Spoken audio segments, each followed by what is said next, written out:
Senegal have knocked Egypt out of World Cup qualifying. They, like they did in the African Nations Cup, Shaka Hislop, beat Egypt on penalties.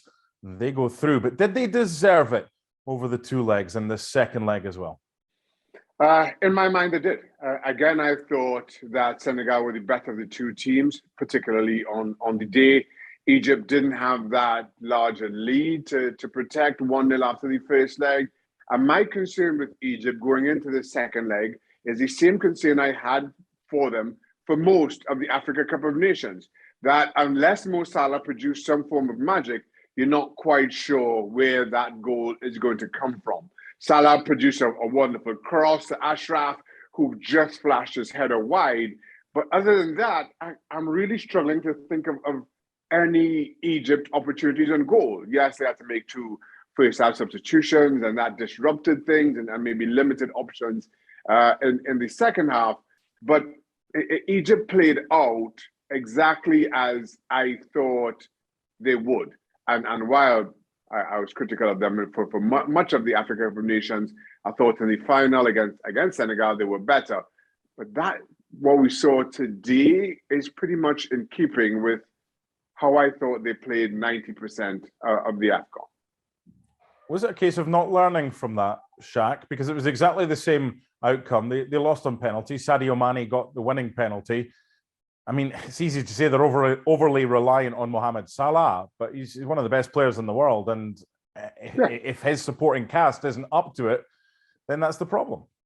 Well, I mean, and that's the shakes of international football. You are who you are. There's nothing you can do in terms of a transfer market or a transfer window to address some of those issues. You just have to find ways to make things work with what you've got. Make the ingredients work. And well, unfortunately, you don't have that strong a squad. Fortunately, you've got the genius of Mo Salah, and it being a team game, you can rely on him only so far, or to get you so far. When you come up against teams like Senegal, as the draw would have it, who have a far deeper squad, far more talented to call on, inevitably, sometimes you run into that hard stop. And now, twice in quick succession, Senegal has proved to be that hard stop, albeit via the penalty spot in both occasions. After the first four penalties, Shaq, I was wondering if we've ever had a 0-0 and a penalty shootout. Yeah, it was awful. I mean, probably the hardest part to accept of it was that if you're Egyptian and you see Mo Salah missed in the manner that he did, and he goes first, and you think back to the African Cup of Nations and maybe opportunities that he wished he had taken, and given that Mo Salah missed, you wondered how or what the knock-on effect would be later on. And in the end, it was Senegal who left their best player till last and was able to rely on Sadio Mane's cool and experience with everything on the line to bury his penalty emphatically. But to your initial question, Mark, you're absolutely right. After four kicks, you just wondered if the occasion had proven to be far too much. But again, we're talking about Mo Salah as one of those first four kicks who'd seen there, been there, won it all, and it just left you scratching your heads as to what is to come. This whole game, Shaq, was played with a backdrop of idiots with laser pens shining them in eyes and faces. Have you ever seen the likes, and what can be done about this? I honestly do not know. Listen, it's one thing, as we've seen in the past, when you have one or two with the laser pointers and that being an issue. I think it's a completely different scenario in what you saw today. And the amount of laser pointers that were aimed at every single Egyptian player. Questions are to be asked of the security and how so many were able to breach what you assume is protocol or what you expect in terms of what fans are allowed to bring into a stadium. You wonder why the game is over. Given the number of reaches, how do you stop that on the day without just emptying the stadium entirely or having a delay of some 2 hours to search everybody in the stands. It became farcical. And about the only positive you can take from it is that the players just got on with it. And that is probably the best that AFCON could hope for to take from this, because otherwise, my fear is that it would have just devolved into an absolute debacle. Brazilian legend Pelé, many years ago, said by this stage in time, he expected an African nation to possibly have won the World Cup. What chance does Senegal have at their third World Cup now, and back-to-back for them, of going deep and possibly, who knows, maybe even getting their hands on the trophy? I think Senegal have all the qualities to do that. They have a strong spine. They have arguably the best goalkeeper in the world. They have one of the best strikers in the world, one of the most experienced strikers in the world. They have a rocking defense in Koulibaly who they can rely on and build around. So it's as good an African team, the parts to it, as we've seen for some time. But it takes so much more to win international tournaments. And yes, invariably, I think the winner of major international tournaments are more or less the best teams in those tournaments. And I know there are exceptions. We can talk about Denmark in '92 and Greece in the Euros. But certainly at the World Cup level, I think that the best team wins it. But they need lady luck on their side.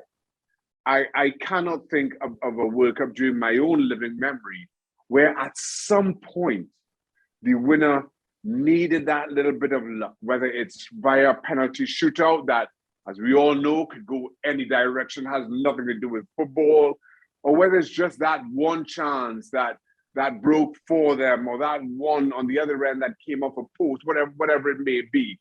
You need a little bit of lady luck. So while Senegal has the ingredients, you do need just that little bit of luck to go your way at the right time.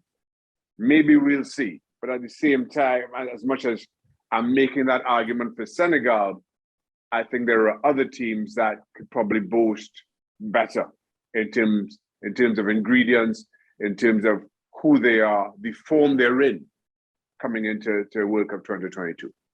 I'm going to wrap this up shortly by looking back at the Nigeria against Ghana second leg. But just before that, Liverpool knew they were going to get one of their top guys coming back, going to the World Cup, and the other not going to the World Cup. It's Mane going and it's Salah not. Does Jurgen Klopp have any issues now with trying to pick Mohamed Salah up and get him to focus fully now on Liverpool? They play Watford in the early game on Saturday. Is it going to be difficult for him, or do you think Mohamed Salah will be able to kind of focus? I don't think so. In my own experience, and obviously at a very different level from Mo Salah, you compartmentalize. International football is a game of its own, and you carry those own emotions, and you can get away from those disappointments by what happens on a Saturday with your club team. Similarly, and I'll speak personally here, when things weren't going well for me at my club, if I wasn't playing, if I was on the bench, whatever it may be, I really look forward to those international games. Again, just for that, just to separate the two. I don't expect there to be much of a hangover for Mo Salah or Jurgen Klopp to deal with. I'm sure he'll have a quick word with him when he arrives back, but I don't expect it to linger on till the weekend. Okay, the other game that kicked off around the same time, Nigeria did not qualify for the World Cup. Ghana did. As far as the world rankings are concerned, that's a shock. What did you make of that result? I thought Nigeria can probably call themselves hard done by. I thought over the 90 minutes, they were the better of the two teams, but then they were at home. And in speaking, as I just spoke about, sometimes you need lady luck. I think Ghana got that. And Thomas Partey with the opening goal, questioned the Nigerian goalkeeping. But you take those opportunities and you make the most of them. So while following on from that, and Nigeria responded rather quickly from the penalty spot, I thought Ghana did well to defend what they had in a difficult circumstance away from home.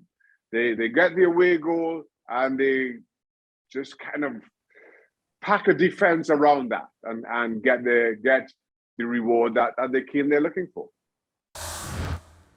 Thanks so much for watching ESPN on YouTube. And for more sports highlights and analysis, be sure to download the ESPN app. And for premium content and live streaming, subscribe to ESPN Plus.